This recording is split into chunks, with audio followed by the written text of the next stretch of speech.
Bonjour et bienvenue dans une nouvelle vidéo. Alors aujourd'hui j'ai décidé de vous parler de mes dernières lectures parce que je me dis que ça pouvait intéresser, et vu que la majorité sont disponibles en France, et ben je vais vous en parler car en plus la lecture c'est une de mes plus grandes passions, donc c'est parti.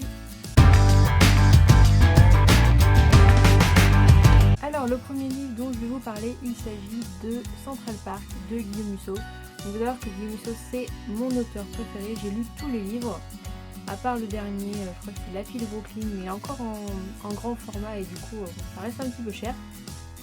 Donc Central Park, c'est l'histoire de Alice, une parisienne, et de Gabriel, un pianiste américain qui se retrouvent menottés tous les deux à Central Park. Ils se réveillent un matin, ils sont menottés et ils se souviennent de rien.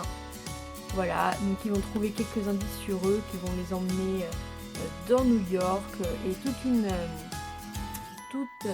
une recherche comme ça qui va se profiler dans New York. Je vous en dis pas plus parce que voilà, Guillaume Musso, les fins sont toujours super impressionnantes, on s'attend jamais à ce qui va se passer. J'ai adoré, voilà, Guillaume Musso il me déçoit jamais. Un deuxième livre de Guillaume Musso, il s'agit de L'instant présent, donc j'ai le grand format parce qu'on me l'avait offert. Mais il est sorti en poche récemment il me semble. Donc L'instant présent, c'est l'histoire pareil de deux personnes qui se rencontrent. Donc Lisa qui fait des études d'art dramatique et Arthur qui est médecin urgentiste. Et on voit Arthur qui se fait offrir une maison par son père et son père lui dit ne va surtout pas dans cette pièce. Mais il décide d'y aller et il se passe et ça lui change la vie entre guillemets, ça lui change la vie. Il rencontre Lisa et enfin voilà, il y a toute une histoire, je vais vous raconter pareil, la fin est imprévisible comme d'habitude et c'est ce que j'adore avec Guillaume Musso. Donc si vous aimez ce genre de bouquin qui ressemble un petit peu voilà, des thrillers, tout ça, foncez. Ensuite je vais vous présenter deux livres. Les voilà.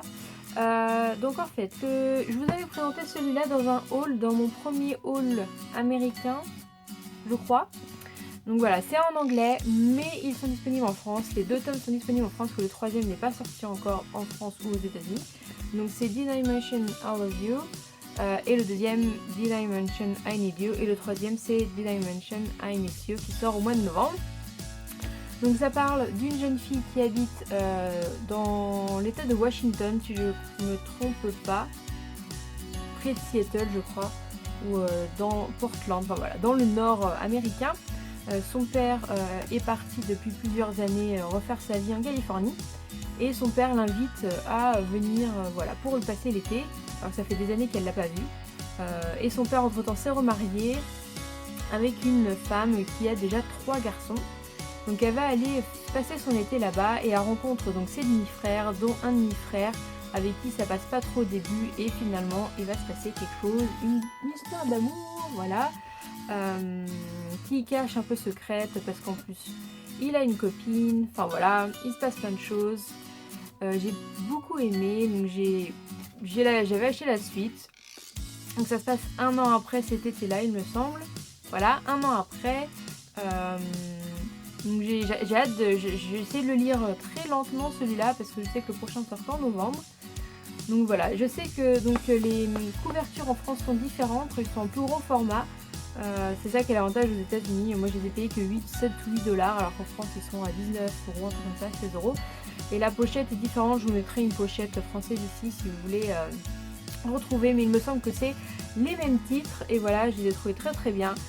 Si vous pouvez lire en anglais, achetez-les sur Amazon ou alors j'ai un site qui s'appelle The Book Depository qui a des frais de port gratuits pour la France. Donc voilà, ça met une semaine à peu près, mais ça permet d'avoir des livres en anglais pas chers. Voilà, c'est en euros, c'est pas en livre, donc il n'y a pas de frais à payer parce que c'est en livre, tout est en euros. Donc voilà, moi je vous conseille de les acheter sur ce site-là. Je pense que j'achèterai le troisième sur ce site quand il sortira. Alors, un autre livre que j'aimerais vous présenter, c'est celui-ci. Alors, ce livre, je sais pas si vous êtes fan d'Harry Potter, mais moi Harry Potter c'est toute mon enfance. Et donc je suis un petit peu fan d'Harry Potter, comme vous avez pu voir dans mes vlogs à Universal, j'étais comme une gamine dans le monde d'Harry Potter. Et quand j'ai su qu'ils allaient sortir un nouveau livre, et ben il me le fallait. C'est-à-dire qu'il est sorti le 31 juillet aux États-Unis et même en France parce que j'ai vu qu'il était sorti aussi, je l'ai vu à la Fnac, je l'ai même vu à Leclerc il me semble, mais il est en anglais parce qu'en français il ne sortira que octobre-novembre il me semble. Donc voilà, il est sorti en France si vous voulez le lire en anglais, sachant que c'est très facile à lire. Donc de quoi ça parle? Donc tout d'abord J.K. Rowling a créé une pièce de théâtre qui parle de la suite des livres.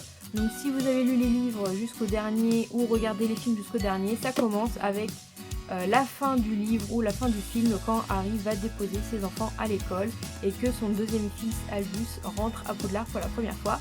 Donc c'est comme ça que commence le bouquin ou la pièce de théâtre, car en fait c'est une pièce de théâtre en 2 parties qui est actuellement jouée à Londres. Donc il y a 2 parties de 2h30 sur la pièce de théâtre et ils ont décidé de le faire en livre. Et en fait pour vous montrer, il s'agit du script, car voilà c'est tout, il n'y a aucune description, tout est du dialogue, il y a très peu de description, ce qui le rend très facile à lire car c'est que du blabla. Donc ça raconte la rentrée, donc plus particulièrement d'Albus, donc le deuxième fils d'Harry Potter qui devient ami avec le fils de Drago Malfoy. Voilà, je vais pas en dire trop parce que je sais qu'il y en a ça les dérangerait pas de connaître l'histoire comme ça, mais il y en a ça les dérangera peut-être sûrement de savoir. J'ai pas envie d'en trop en dévoiler. Mais vraiment, pour ceux qui sont fans d'Harry Potter, foncez. Si vous savez pas lire en anglais, bah attendez la sortie française. Si vous savez un peu lire en anglais, prenez-le. Il est vraiment top. Moi j'ai adoré comment ça avait été tourné, la suite. Voilà, sachant qu'il y a pas mal de petits retours sur les derniers livres, surtout le 4. Voilà, j'en dirai pas plus, surtout sur le 4. Donc j'ai beaucoup aimé. Il parle peut-être de faire un film, de faire une trilogie peut-être dessus. J.K. Rowling, je sais qu'elle veut arrêter d'écrire sur Harry Potter. Elle a dit que ce serait les derniers avec les Potterheads qu'elle fait sur les quelques personnages McGonagall qui sont en train de sortir je crois à la rentrée. Donc voilà, je sais pas ce qui va se passer, mais moi vraiment, voilà, Harry Potter, je l'ai acheté le 31 juillet, le jour de sa sortie, et le lendemain je l'avais fini. Ça s'est très rapidement et vraiment j'ai adoré. Je vais aussi vous parler de ma lecture du moment, c'est-à-dire voilà, ceci s'appelle La Couronne, donc c'est un livre en français parce que j'avais déjà acheté les autres en français et bon j'aime bien quand les éditions sont les mêmes et du coup je voulais pas l'acheter en anglais. C'est le 5e tome de une série, donc le premier c'est La Sélection et ça parle de quoi? Ça parle d'une jeune fille, America, qui habite dans un système, ils appellent ça comment? Je crois que c'est des castes, voilà, en fait en fonction du niveau de vie, ils appartiennent à un certain caste et il y a un roi, une reine et leur fils qui est en âge d'avoir une femme. Et pour pouvoir avoir une femme, ils vont faire une sélection sur plein de candidates qui vont candidater en fait, voilà. Et 35 candidates vont être sélectionnées pour intégrer le château, vivre plusieurs semaines, voilà, avec donc le prince, et le prince va devoir choisir, éliminer au bout de quelques semaines, il élimine au fur et à mesure des candidates pour en avoir qu'une à la fin avec qui il va se marier. Donc c'est l'histoire de America qui je crois qu'elle voulait pas se présenter et finalement elle se présente, ou enfin voilà, elle est sélectionnée, elle va au château, il se passe plein de choses. Donc voilà, ça c'est le premier tome, donc il y a 3 tomes sur son histoire à elle et 2 tomes sur l'histoire de sa fille. Voilà, bon, c'est un peu spoilé quand même, qui doit vivre la même chose. Donc du coup ça c'est le dernier que je suis en train de lire. J'aime beaucoup ce genre de dystopie qui est un peu à la Hunger Games, à la Divergent, qui parle du futur, enfin c'est une histoire futuriste qui peut se produire, on va dire, dans le futur. Donc voilà, moi j'ai beaucoup aimé. Je sais qu'ils devaient en faire une série mais qui a été annulée. Le pilote n'est pas passé en fait.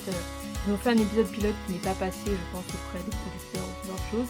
Mais il se pourrait qu'il y ait un film, j'ai entendu parler qu'il y aurait peut-être un film. Donc affaire à suivre, voilà. Moi j'ai beaucoup aimé cette petite série, donc j'ai hâte de finir pour voir ce qui se passe. Tous les tomes qui sont derrière, du premier à l'avant-dernier, voilà. Donc je les ai tous. Et c'est la fin de cette vidéo, j'espère que ça vous a plu. je vous ai présenté un petit peu mes dernières lectures de ces 6 derniers mois à peu près, parce que les 2 livres de Guy Musso, je les avais emmenés aux États-Unis. Donc il se peut que je refasse d'autres petites vidéos comme ça sur les livres, car j'aime beaucoup les bouquins, comme vous pouvez voir. Voilà, ça j'en ai d'autres un peu partout. J'aime beaucoup les livres, surtout je lis de plus en plus en anglais parce que c'est beaucoup moins cher. Et bon, j'ai de la facilité à lire en anglais. Ma cousine m'envoie un texto en même temps, merci. Du coup je vois le message en plein milieu. Donc j'espère que cette petite vidéo vous aura plu et on se retrouve la semaine prochaine pour une nouvelle vidéo. Bon week-end!